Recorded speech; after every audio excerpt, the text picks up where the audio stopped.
Welcome to The Stacks, a podcast about books and the people who read them. I'm your host, Tracy Thomas, and today we are joined by Mateo Askaripour to discuss his sophomore novel, This Great Hemisphere. This book is a thrilling futuristic story that follows a young woman who is invisible by birth and relegated to second-class citizenship. She sets off on a mission to find her older brother, whom she has presumed dead, but is now the primary suspect in a very high-profile political murder.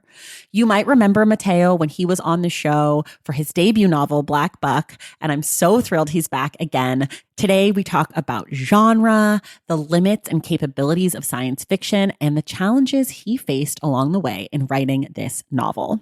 Don't forget, the Stacks Book Club pick for July is Parable of the Sower by Octavia E. Butler, and we will discuss that book on Wednesday, July 31st with author Emily Roboteau. Quick reminder, everything we talk about on each episode of The Stacks can be found in the link in the show notes.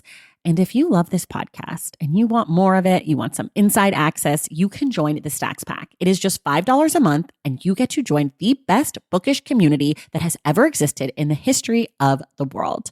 We've got a Discord channel that is super active. We've got monthly virtual book club meetups. You get a bonus episode each month, and you get to know that by joining the Stacks Pack, you make it possible for me to make the show every week. If you head to patreon.com/thestacks, you can join right now, and then you'll get to hear me give you a shout out on the podcast.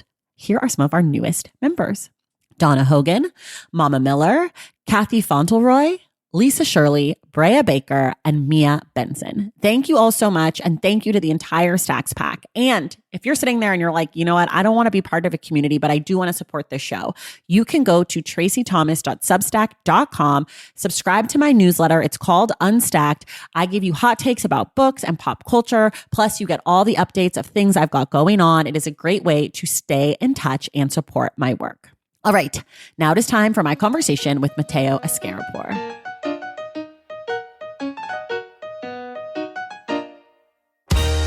All right, everybody, I am so excited. I get to bring back a friend of the pod. His name is Mateo Askaripour. You might remember him from his debut book, Black Buck.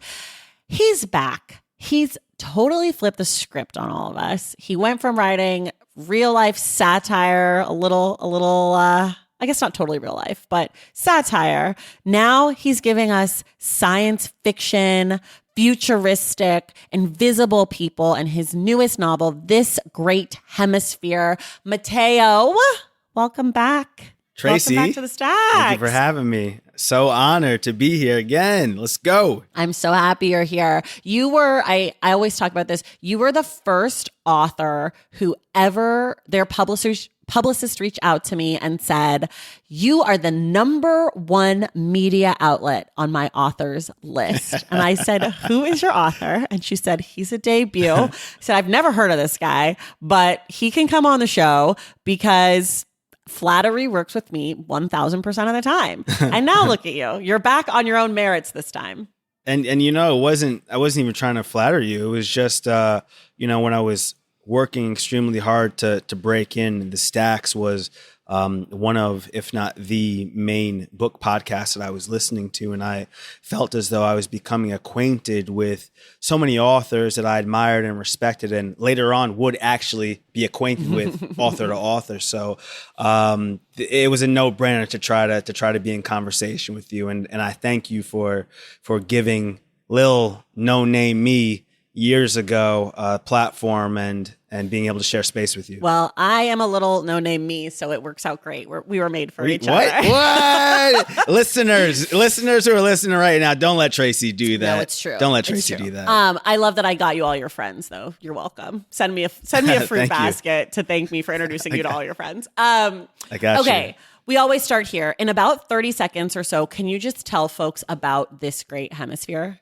Yes, This Great Hemisphere is set 500 years in the future in a world where there are literally see-through, invisible people, and also those with visible skin who are part of the dominant population. We focus on Sweetman, a young invisible woman who, when the novel picks up, she is gaining an apprenticeship with the premier inventor in the land in the Northwestern Hemisphere. 3 years before the book opens up, her older brother had disappeared. Now she's trying to move past grief as much as anyone can. And then she finds out that the head of the hemisphere is murdered and the chief suspect is her big brother, who she thought had been gone or dead or killed or any of that. Now there's a manhunt looking for her older brother. There is an anti-invisible, bigoted political upstart running on a platform looking to find this invisible in 5 days. There is a member of the dominant population from the law enforcement who is also looking to find this invisible in 5 days. And then there's young Sweetmint, whom the entire hemisphere thinks nothing of, who says, no, I am going to find my brother in 5 days. Yes. It is a murder mystery. It is science fiction.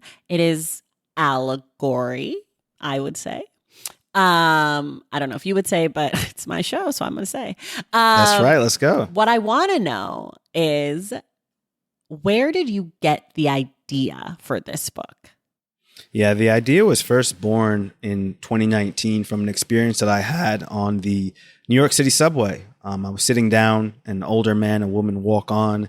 The man turns to the woman and asks her where she'd like to sit. And as he's awaiting her answer, he just turns and points directly in the area between my stomach and my chest. And he's just holding his finger there. And I'm looking around saying, what is going on right now? Does this dude not see that I'm sitting here? Are one of them about to sit on my lap? Like what's going on? And they move towards me, and then they just sort of shove themselves in the half a seat or so beside me, moving me out of my seat. And I went home that night, and as I'm lying down in bed, I was thinking about what had transpired. And it wasn't a woe is me or moment of self-pity. It was more so a moment of curiosity. Did this man actually not see me? Why did he point directly at me as if I weren't even there, as if in place of my presence was actually an absence? And as I began to ask more and more of these questions, the questions grew bigger, and they took on the shape of fiction or fantasy. What if there were actually a race of invisible people? How did they become invisible? Are they revered as gods, or are they subjugated or experimented upon? How do they live? How do they love? How do they laugh? Where do they live? What kind of community do they have? So as the questions just grew and grew and grew, answers started to form, and eventually those answers took the shape of this great hemisphere. Okay, let's talk about the world building stuff. Because, I think some of the themes in this book and Black Buck are similar, but the execution is totally different. It's totally different stylistically. I personally think that I can see so much growth in you as a writer in reading this book. You. Like your voice is still you. Like I still feel like I'm listening to you or like reading you, but your voice feels more deliberate in this book, I would say. Like I can tell that you are working as a writer and like changing and growing as a writer, which is so exciting for a person like me who has, sort of been in on the ground floor, right? Like, not the true ground floor, not the basement, not the foundation, but like since you've come on the scene, I've read your work, I've followed you, and like to read this was really exciting for me to be like, oh shit, Mateo is like doing something different. This is like, I can tell that you swung really big with this book. And I feel like, to keep the baseball analogy going, like your swinging technique is better. Like you've been in the batting cages. You know what I'm saying? Like yes. And so I'm wondering, you didn't have to do a lot of the same kind of world building for Black Buck because it was a world that you already knew. You didn't have to say, how do people interact with each other in this space? You say, let me remember how I was interacted with in this space. So I'm wondering, like, for the process of creating the world, how that went for you. Was that exciting? Was that liberating to be able to build the world? Or was it like, I bit off more than I can chew. I have to answer so many questions. Like, I wish I was just writing about New York City. No, at no point. And thank you for all of that. One of my hopes is that when people read this, if they've already read Black Buck, they can see that the scope is much larger, that the ambition was bigger, and that it was far greater of an undertaking. Yeah. So for you to be able to see that and recognize it and, label it as whatever, something positive, is meaningful to me. So I thank you for that. Yeah. At no point was I saying I wish I had written something else. I wish I hadn't bitten off more than I could chew, and I wish that I was just writing another Black Buck. This was extremely intentional and deliberate.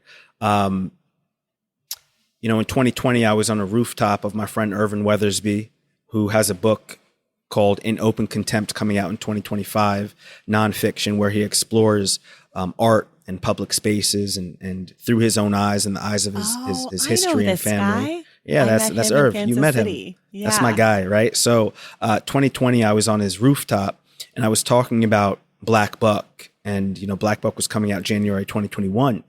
And I said, Irv, we're gonna go hard on the salesman narrative. This is my world. That is the world that I come from. I didn't have to do any research.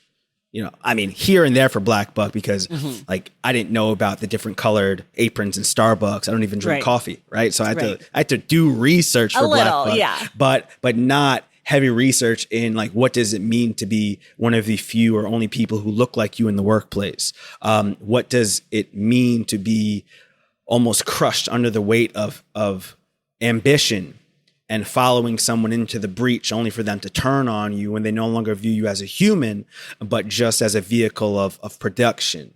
Brooklyn, I knew it, right? Manhattan, knew it. The place that I set Black Buck in, knew it. Sales, knew it. For this, though, I was at the Bronx Book Festival maybe a month ago, and someone asked Colson Whitehead about his process and about how he regards his work. And he said that if you're really pushing it, the work humbles you. And this work humbled me from beginning to end, because I said, let me write this tale about, people who are invisible 500 years in the future. And I soon realized how great of a task that was, how gargantuan of a task that was. But at no point did I think about giving up. So to answer your question more concretely, I tried to write a short novel first. Didn't really work out. Someone had read an early draft and they said, this is like an outline. You need to build the world. You need to actually go in and live into this world and understand what this world is and who these people are. So I began rewriting it. And after, a second or a third draft, the questions just began to pile up more and more and more. They were growing higher and higher and higher in terms of these invisible people, these people, the dominant population, how they speak, what they eat, where they live, how they love, the sounds they hear, the ways that they regard each other, modes of transportation, healthcare, government, geography, right? The differences, the details, the nuances. And I said, all right, I did not outline this, right? So it's not how I write. So because I didn't outline this, I had to stop after the second or third draft and after they were completed and open up a blank document and just start asking all of those questions about all of those categories and aspects that I just, and many more that I just listed, and allowing the questions to flow, the answers to come. And then after 2 days, I had a 7,000 word document that became my guide for the rest of the novel. And it was iterated upon, but having that document allowed me to create a world that I could live in, and hopefully the reader would be able to live in. Okay. Let me ask you, I want to stick with sort of genre stuff, and then I want to dig a little bit more into the novel. We're not going to spoil this novel, and one of the things that I should just say to readers is that it's sort of a hard book to talk about without spoiling, because the way that Mateo sort of unravels the whole book is there's a lot of revelations sort of early in the book that make the rest of it possible. So that sort of synopsis you gave, or this is how we find the book, that's pretty much all you guys are going to get, because I would hate to ruin it for someone. That being said, I want to know about what you see as someone who's written their first sci-fi book as sort of the power and maybe limitations of the genre. I'm going to be completely honest. No, this is a speculative novel, right? Okay. And speculative novels intersect with sci-fi, depending on the amount of science, hard or soft science or theoretical science that's in there. As I was writing this, I wasn't looking at it as a science fiction novel. Okay. I probably said the same thing about Black Buck in terms of it being a satire, right? I recently came out with an essay via LitHub about genre agnosticism. Mm-hmm. I don't think about genre, for better or worse, when I'm writing a book, because I feel as though thinking about a genre then, in my experience, right, there's people who go heavy down a variety of lanes and are very successful, however they deem success. They have a lot of readers, a lot of people who are impacted by their work, book to screen adaptations. It seems as though they're doing what they love because many of these people are prolific, right? In my experience, though, thinking about a genre is going to pigeonhole my work. And it's going to pigeonhole what it can be to me. There's other people who read it, right, who need to put it in these nice and clean and tidy boxes in order to be able to understand it, in order to be able to talk to a friend about it, or sell it, right, from a marketing and publicity standpoint. But I wasn't writing this saying, okay, this is a sci-fi novel. It has to be extremely sci-fi. I wasn't working backwards. I was working forwards from just this conceit that I told you about. Right. Of Sweetman and her brother and this world, and looking to take myself and then later on the reader on a beautiful, at times tough, but hopefully by the end worth it journey. So in terms of sci-fi, right, in my limited experience with interacting with people about this book, because it just came out a week ago, people who are far more familiar with sci-fi are far more flexible when it comes to genre, when it comes to books that have different languages, when it comes to books that take their time to unfold, when it comes to books that have characters with different names or different ways of seeing, and they're far more malleable because that's what they're used to. If you read The Three Body Problem, which I have, I would never. It's dense. It's actual science. I'm like, hard pass. Yeah, Tracy, it is dense with theoretical science. And I loved it so much because it felt as though the author was like, listen, this is just what it is. Right. I'm taking my time with this. I might even be using the first book to set up the trilogy, but I'm going to do what I want, even if y'all don't understand half of this. This isn't sci-fi, but it's what I loved so much about a lot of Percival Everett's, earlier work. Some of these works are incredibly hard to understand, whereas James is extremely coherent and accessible in a way that some of his other works aren't. So, yeah, it's hard for me to answer the limitations of sci-fi, what it allows you to do. I think all of fiction, despite when it's set, whether it's 500 years in the future like this novel or more contemporary times like Black Buck, all of fiction, despite how it's being presented, if it is worth its salt, in my opinion, is going to reflect reality or multiple realities in some way or another. And the realities, or some of the realities that this great hemisphere are reflecting, is what does it mean to be seen or unseen in a place that you call home? Yeah. Who, or rather, how do you define power? Is it something that is given to you or something that's innate and you claim for yourself? These are all things that are extremely accessible and relatable, despite, this being a novel set 500 years in the future.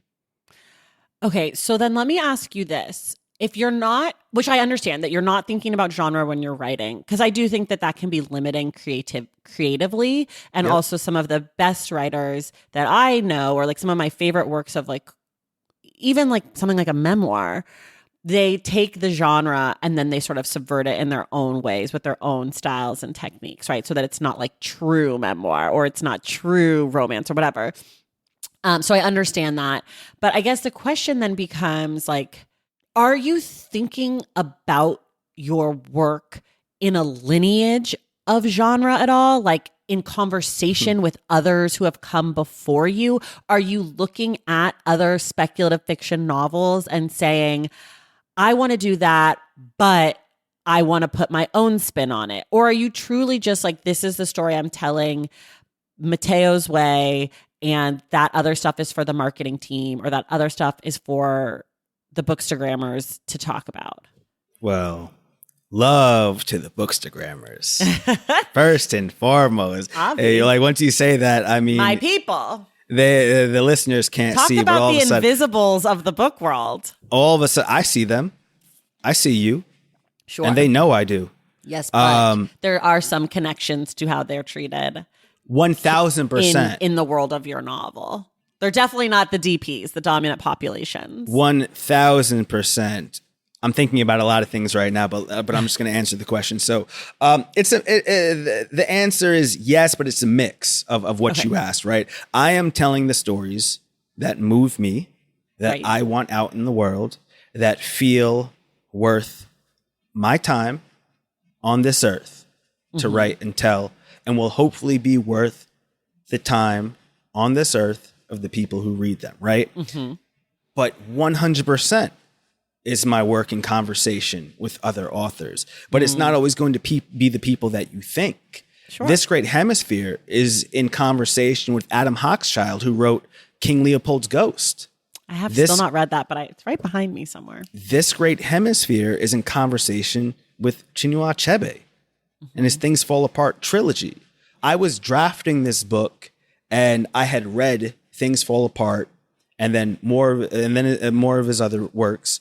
And I said, wow, this is so reminiscent in terms of Forest 26 and how I'm crafting this community of invisible people. Which is which is where Sweetmint is from. Where Sweetmint and her forest folk are from within the forest region, which is one region out of many within the Northwestern Hemisphere, which is one of this four great hemisphere.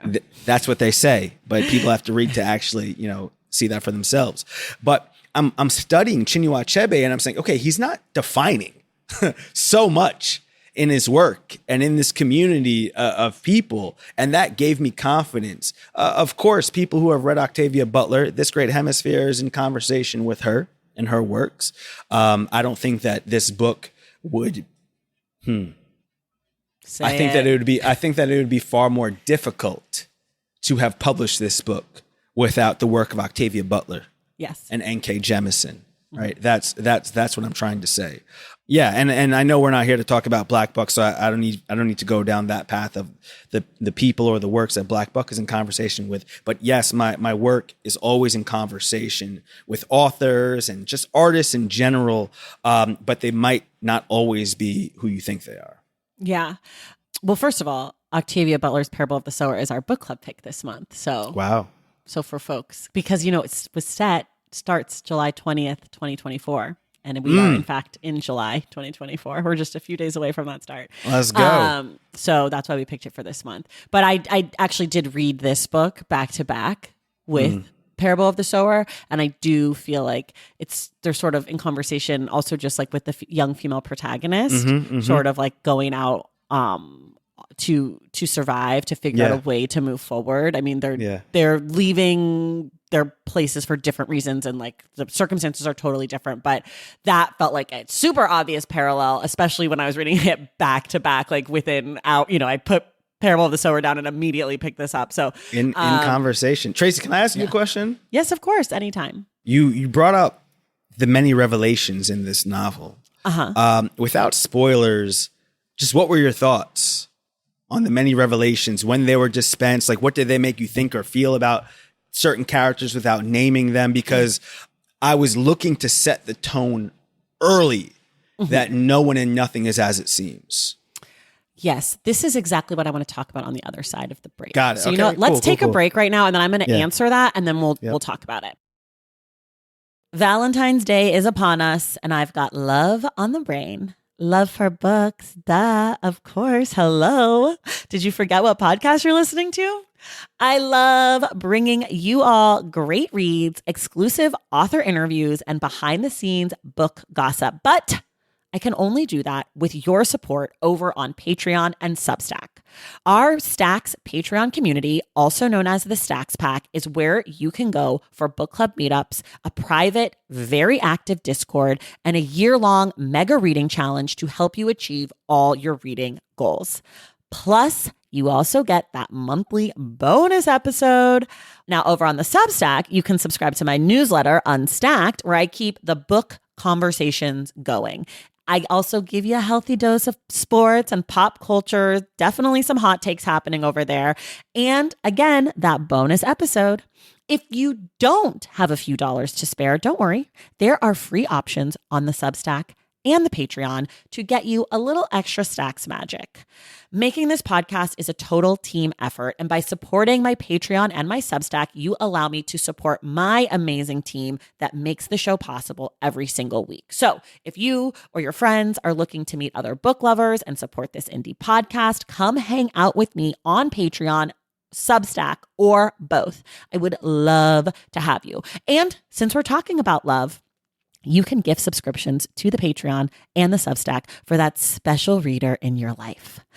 For the Stacks Pack, head to patreon.com/thestacks. And for the newsletter, head to tracythomas.substack.com. And also, there are links to both in the show notes. Okay, see you in the stacks.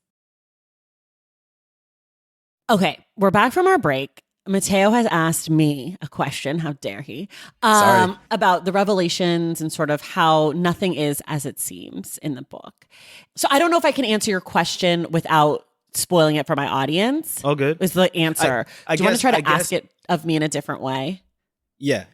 I'm trying to be spoiler free as well, Tracy. Okay. But the fact that there were so many revelations from beginning to end was extremely intentional, because I wanted to show the reader that no one and nothing are as they seem, and to also question and further interrogate the nature of truth and the reality in the book, and also in our own nation and world and beyond. Yeah. A term like fake news has entered the lexicon, right? And it feels as though skepticism is the default more than acceptance or anything else today when it comes to just like news or revelations in the world. Yeah. So I wanted to ask, as spoiler-free as it can be, did you like the fact that there were so many revelations? Like, did it keep you engaged and enticed? And okay, cool. I love a revelation. Even from the beginning, like I loved that there's like a little prologue to the book. And like, I love that I didn't really find out why the prologue was significant until like deep into the book. Because I kept thinking, I was like, okay, what was it with that prologue? Like, where is this going? I'm if like, it didn't come back, you would have been tight, right? Oh, I would have been this like, sucks, Mateo. What did you do? I would have been like calling you like, excuse me. So like those kind of things, like, but I also liked really small revelations, like just like about how the invisibility worked. And I liked like little, like there's a character who is the main inventor, this great inventor. And I liked how he was sort of dropping the history of the place. And like back when we took office, like or like, so like I really liked those, even those really small revelations. Also because I'm not like a huge sci-fi or speculative fiction reader per se, and especially not deep future. I will read some near future stuff more regularly, but I don't like getting a lot of information. I don't want you to tell me everything up front, and I like that you sort of sprinkled things throughout, and I like that the revelations go all the way until the second to last chapter, we're still getting like new information. So I did really like all of that. Now, as to your question about like the fake news of it all, I went to your book event in LA last week, 2 weeks ago, as people are listening. And someone, I don't remember if it was your moderator or if it was someone in the audience, but they asked about like hope and how you're so hopeful. And I thought, oh, what a nice question. And then I finished the book and I was like, Mateo is so fucking sinister. This book is so cynical. I don't believe this book is hopeful at all. Like at all. And so I think you did. I think in my notes I wrote down that person read a different book. This was a hopeful deep fake. And I think you seem like a hopeful guy. You're a very positive, up tempo kind of person. But this book is commenting a lot on the performance of politics and the performance of state, like what it means to be a nation or a place, and the performance of the media and the performance of, because there is like, you know, it is mirroring what we're seeing right now. Like there's an election, though the election in your book is only 5 days. And I was like, what a dream. Could you imagine if we just started this shit on November 1st instead of starting it November 1st, 2023? It's also all behind closed doors, but yes. Yeah, it's all behind closed doors, which, you know, say what you will. So I guess to answer your question with a question is I am cynical. I like it. I like seeing things rendered on the page that feel real. I hate hopeful endings. I hate not even hopeful endings. I hate just a hopeful like approach because we're recording this just a few days after a assassination attempt that people are qualifying as maybe an assassination attempt, or was it really a bullet? Was it just a piece of glass? Who's behind all of this? And I was reading this book as this is happening. And so I'm seeing on your page a version of our reality that I'm very grateful for, because I think the hopeful version of this book is annoying to me. So I don't know. Do you think this book is helpful? I'm gonna answer what I think about it. First of all, Tracy, thank you so much. Like just for reading it in this manner and speaking about it with enthusiasm. Like it's just like it's music to my ears. Flattery works with you 1,000% of the time too. But I'm being honest. I have no reason to flatter you. I'm here. No, I'm flattering you by telling you all these things. Got it. No, I just respect energy. Right. And it's evident in your tone. But anyway, it depends whether it's a hopeful book or not, depends on the reader. It really depends on the reader. Okay. There are people who got to the end of Black Buck and thought that it was hopeful. There are people who got to the end of Black Buck and said, why would you end it in such a dark place? Why would you? I got to the end of Black Buck and I said, I don't think I would have classified it as dark or hopeful. I think I classified it as like Mateo is playing games with us. Like I felt like that is when you come forward to me as like there is a puppet master here, and that's actually the author. I wouldn't say that book is a commentary on hope or cynicism personally, but yeah. Well, with this great hemisphere, I believe that the ending can also be viewed in those two ways as well. Not just it depends one. If you think that you're an invisible or a DP. Well, yes, and it depends on the reader. And I can't expand on this more because it'll be a spoiler. It would be too much of a spoiler in the same way that I can't expound on the ending of Black Buck too much because it would be a spoiler. But my intention behind both of those endings were to just present a question to the reader and have them answer it on whether they believe what I've rendered on the page was positive or negative or hopeful or cynical or this, that, and the other. Because I am 100% a hopeful individual. I'm also a realist. And I think that hope without reality is just delusion. And that does none of us a world of good. Yeah. Yeah. I mean, I think I would say that I'm probably also a realist, but I tend towards pessimism and cynicalness versus tending towards hope. But I do see the value in hope. Like I admire the hopeful among us, and I try to attach myself to those kinds of people, mostly as like a buoy to keep me from like going into the depths of my own cynicism. But I think like it's a spectrum, hope and cynical. I'm definitely in the middle at realist, tending towards cynical. I do want to talk a little bit about politicians, because aside from Sweetmint, all of our central figures are in the political tradition, whether that's in the church, whether that is like a advisor to a politician or a politician themselves. Are central figures. There's some other figures in the book, obviously, but like I do think of this as being political commentary in a lot of ways, as much as it's allegory around other things. I think it is really directly taking on politics, politician, and the performance of, as I said, state. So I'm wondering, how were you thinking about that stuff? Were you thinking about current politics? Were you trying to mirror the things that you're seeing now? Were you speaking to a different political moment?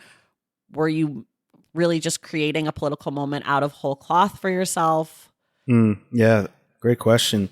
I was thinking about a variety of times throughout history, not just this one. And I was thinking about the duplicitous nature of so many people, who they are in public and then who they are behind closed doors. What are their actual and true aims? If their goal is to attain power, why? And what are their plans for that power? And are their plans more personal or more collective? Where do they stem from? And as I was rendering the Northwestern Hemisphere, again, I was thinking about a lot of times and places. I was thinking about various authoritarian regimes. I was thinking about the ways that I have perceived dystopias, right? So again, like, it's not like I didn't think about dystopian fiction or dystopian films at all when crafting this. But I think, more so I was contemplating the idea of a dystopia as we know it. And in that way, and this, I think, is answering one of your earlier questions and perhaps contradicting partly what I said, but there are aspects of literature that I was looking to write anew, for sure, right? So we know dystopias to be black and white, grayscale, like it was just men screaming. The forest where Sweetman and her forest folk live is full of light. It's full of life. It's full of growth. Without giving away too many spoilers, in the world of the dominant population, it's technicolored, right? Not like their literal world, but things that they hold near and dear to them, forms of sustenance, right? It's not black and white. We see a lot of color throughout this novel, and I wrote it in that way to present a contrast to the depravity and barbarity and savageness that is being wreaked upon the second-class citizens left and right. So yes, I was thinking about politics. Was I looking to base the DP political upstart who's running on an anti-invisible platform on Trump? No, like I wasn't. People say, oh, well, there's a certain orange-hued politician that comes to mind when I read this book. I wasn't. Interesting. I wasn't thinking of Trump. I didn't see there was like one. There was maybe one or two lines that I put in there that sounded sort of Trumpy, and I liked it. Right where Stefan Jolis, the political upstart, is talking about another person, and he's like, a good friend, by the way. I was like, oh, snap, I've heard Trump say those types of things. Whatever, I'm going to keep it in there. I don't think of him as Trumpian at all because I don't think that Trump is an original. Yes. Do you know what I mean? And so like, I think of Jolis as being in line, and Washington, actually, both being in a lineage of a certain kind of politician, right? Like Trump does not exist as he might be the first of a kind for us in this way with our current technology. That's why some people love him. Right. But like Andrew Jackson was a monster and a racist and a great speaker. And, like there are other people, like he is in direct lineage to a Reagan. And I think that Jolis seems like a much more universally well-received politician in a way that Trump is polarizing. The way that he's presented on the page, Jolis feels like he's a bad dude who is a crafty politician, right? Like we know those kind of guys. Like I would argue someone like a J.D. Vance is more in line with a Jolis, like a real fucking monster, but someone that a regular and the establishment could get behind in a way that they're not going to get behind a Trump, personally. Yeah. Well, in terms of the Northwestern Hemisphere and the fact that Jolis was tight with the previous chief executive, Rytel does speak to that. I think that in some ways he is even more radical than those that have come before him, and that he wants to increase the oppression and subjugation of the invisible population in the Northwestern Hemisphere and make it more akin to, another hemisphere within the novel. But at the same time, Washington is like presents a totally progressive, liberal, like do-goody. But we see his hypocrisy and contradictions as well, right? Because for all of the good that Washington speaks of, and again, like no spoilers, he has his own concerning views of the invisible population, right? It's the same thing with someone like Leon Kurtz, who is the top hemisphere. cop. He's the top cop. He's the director of the Hemispheric Guard, and he's the one who's looking for Sweetman's brother, Sweet Smoke. And he is this man who prides himself on being judicious, on loving invisible people, right? But we see when push comes to shove the fact, no spoilers, but we see who he actually is, right? I believe that one of the most dangerous things is a desperate man. And we see a few desperate men in this novel, which is why I think every man in this book ends up being rendered desperate at some point. I want to do a hard shift because I want to talk about how you name your characters. I do want to tell you. So I started reading the book off the page. I read the first 200 straight off the page. And then I was like, let me listen to the audiobook. It was after your event because I heard you say some of the characters' names at the event. And I was like, that is not how I've been pronouncing that person's name. And so I want to know what you were doing with the names, because a lot of the names are sort of ambiguous in pronunciation if you just see them on the page. And then I listened to the audiobook, and then the audiobook narrator, who is great, she did a great job. She was sort of hammered the pronunciations into my head, even though when I would go back to the book, because I was going back and forth for the second half, I was like, I've been calling him Jolise. I don't know. I'm just really liking Jolise. Jolise sounds like he's a 90s Jolise rapper or something. Or I was thinking he was sort of like a French, like his family immigrates from the France hemisphere. And it's we have this last name. You know what I mean? I was giving people, one of them is Stefan, but I was calling him Steven for sure. I'm like, you're no Steph Curry. No. Yeah. They're just, or Tenmas. I was saying Tenmase in my brain because there's that E floating there. So I don't know. So how were you? Well, there's no accent, but yeah. No, but I just read what I read. You know how that is too. You just read it and you're like, this is Tenmase. Yeah. And that's happening a lot with this novel. There are people who are hearing me speak about it or who are listening to the audiobook and they're like, brother, that's not how I was pronouncing it at all. And I love that, Or Shanu versus Shanu. Oh, snap. I didn't even think about Shanu. He's just always been Shanu to me, right? Shanu edition. I love that. It's just pronounce it how you will. And if you hear a different pronunciation, then you adopt that or not, right? It's up to you. But the names of just about every single character were intentional and mean something. There's a power in names and the power in the way that people are regarded. And the fact that at least the Invisibles have two names is one way to present intimacy, right? Who are they in certain spaces? How are they regarded? Who was allowed to see them in a certain way? Who would ever even see them in a certain way, right? Sanford, he's at Castle Ten Mace.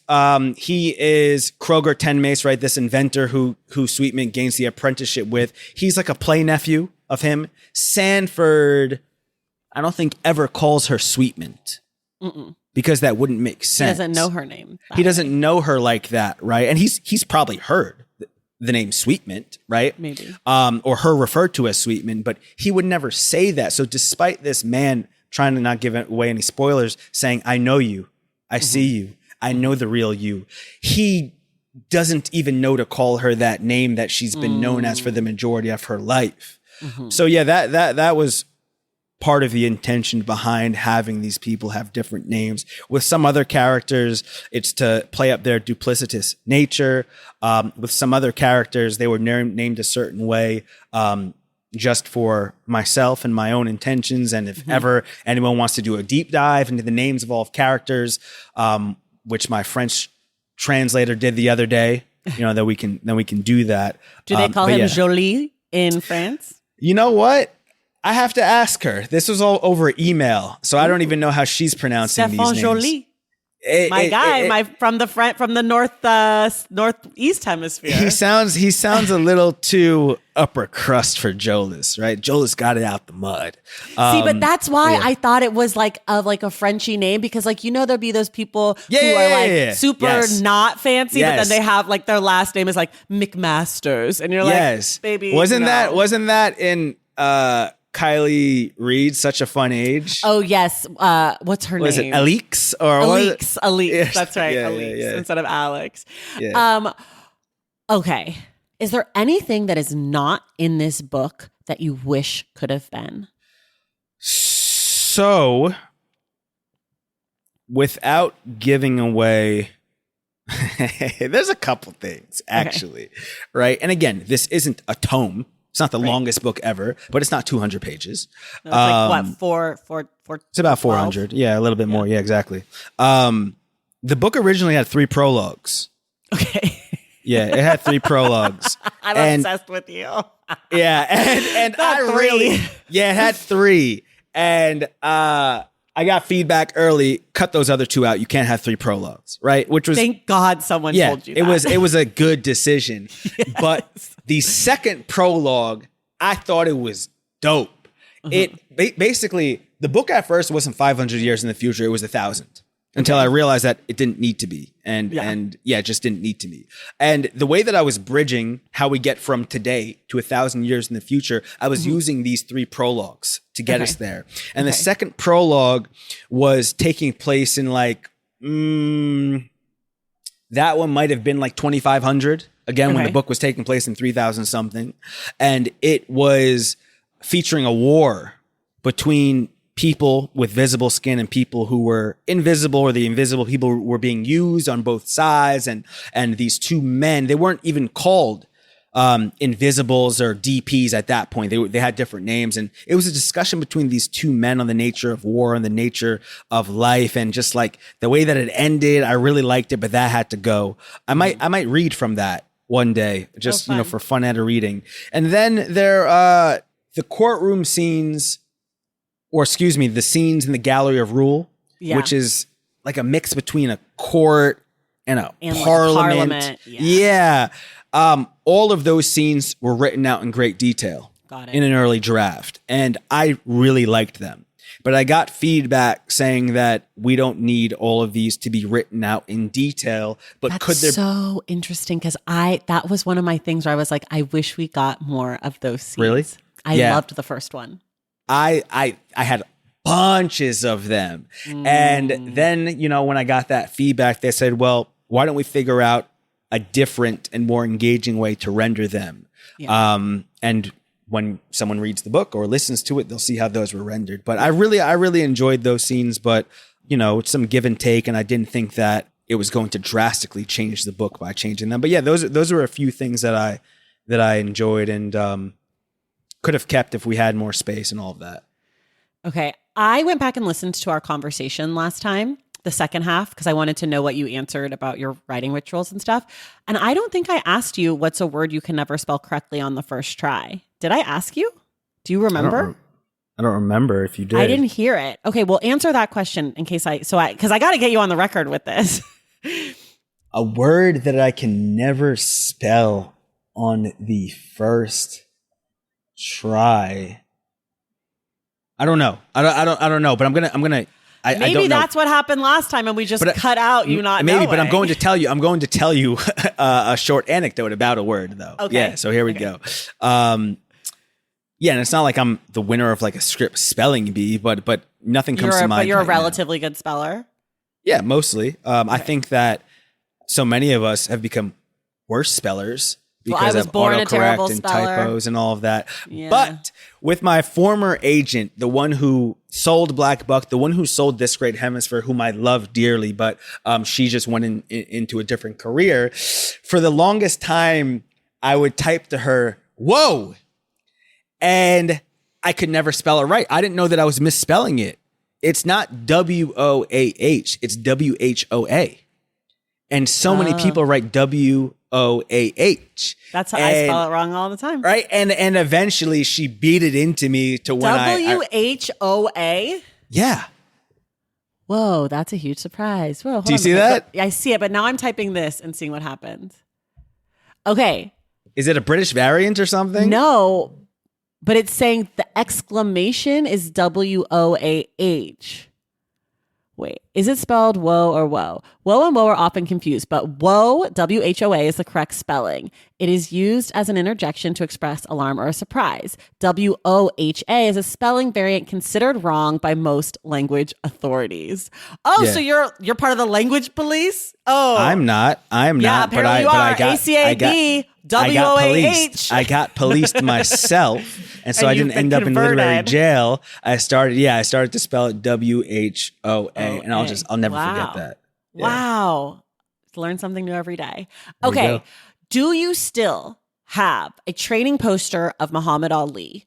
Do you still listen to and watch music videos before you write for hours? Do you still sit in an uncomfortable chair? Do you still eat waffles and drink yerba mate? Because this is what you told me you did during Black Buck. You wrote Black Buck. It came out in 2021. We are talking 3.5 years later. Is it the same routine? What has changed? You're sitting in front of the same bookshelf, so I'm assuming you live in the same place. Damn. Tell me about Are you it. a Fed? Talking about the cops. I feel like I'm being interrogated. No, I'm right an now. investigative Listeners, journalist. Am I being interrogated? Yeah, Feels like I I'm being wanna interrogated. So if I can answer the majority of those questions that I remember, I still have the poster of Muhammad Ali training above my workspace. I still drink yerba mate. I got it with me right now. Yerba mate for sure. I do not eat waffles anymore. The waffle routine is gone. I realized that. Is there a new food routine? There is a new food routine, but I realized that my metabolism probably couldn't sustain eating waffles every day. Like it probably wasn't best. But in 2022, I switched it, and now I have 2 eggs and a piece of toast. Boom, healthier, right? More streamlined. No, they're delicious. They're like turmeric spiced eggs. They're not sad. I don't eat eggs. Oh, got it. Sorry to hear.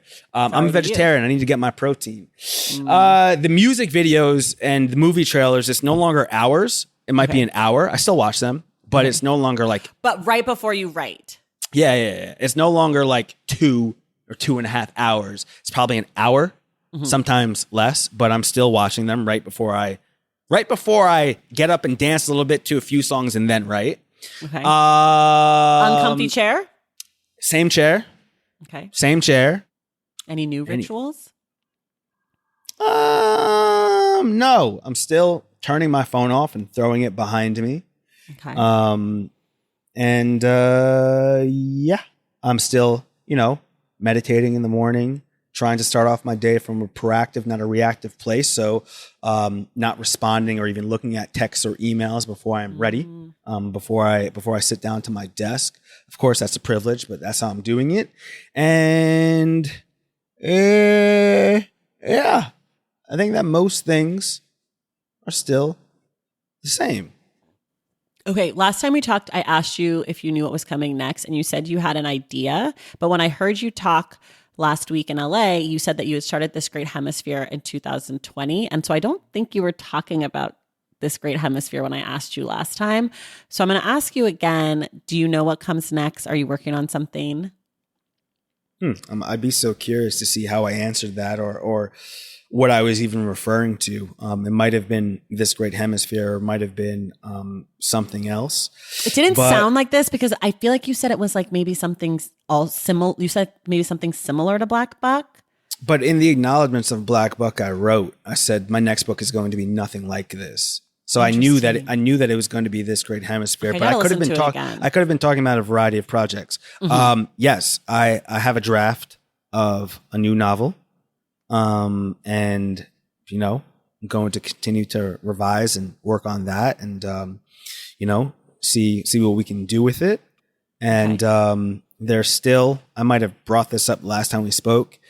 We still have traction in Hollywood. Last time we spoke, you said that was 3 years by the ago. time this airs, there might be some news about Black Buck, but you couldn't. And I said, like casting? And you said, no, but like what it's going to be and who's behind it. And I believe the answer is it's going to be a movie? No. We are still hard at work on getting this to a small screen near you. And maybe by the next time we speak, we'll have an answer. We'll have news. What about this one? Do you want this on the screen? This to me has to be on the screen. I got to see it. As I was reading it, I was like, this is so cinematic. I got to see it. We're working on that too. And we'll see what we can do. But I think this has to be a movie, not a TV show. We're working on that too. We'll see what we can do. And so there's just the main thing that I'm working on is this new novel. Feels good to be working on it. And we'll see what else goes on. See what else comes through. 2 more questions. For people who love This Great Hemisphere, what are some other books you would recommend that are in conversation and not the ones you recommended before? A Brave New World by Aldous Huxley. They will enjoy The Handmaid's Tale by Margaret Atwood. You definitely enjoy Chain Gang All-Stars by Nana Kwame Adjei-Brenya. I think that's a good list. Yeah, that's it. Okay. Last question. If you could have one person, dead or alive, read this book, who would you want it to be? Oof. Octavia Butler. I would love her to read this and give me her feedback. I love it. Great answer. Okay, party people, you can listen to or read This Great Hemisphere wherever you listen to or read your books. It is out in the world. I had a great time with it. It will make you think. It will make you double take a few times. You'll be like, wait, what the fuck? Which is always a great joy. Mateo, thank you for coming back again now that you are a famous superstar. Come on. I knew him when. Party Tracy, people. Thank you so much for having me. Thank you. And everyone else, we will see you in the stacks.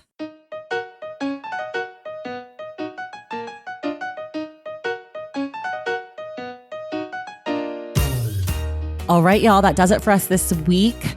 Thank you again to Mateo Askaripour for joining the show, and thank you to Lauren Morrow for making this conversation possible.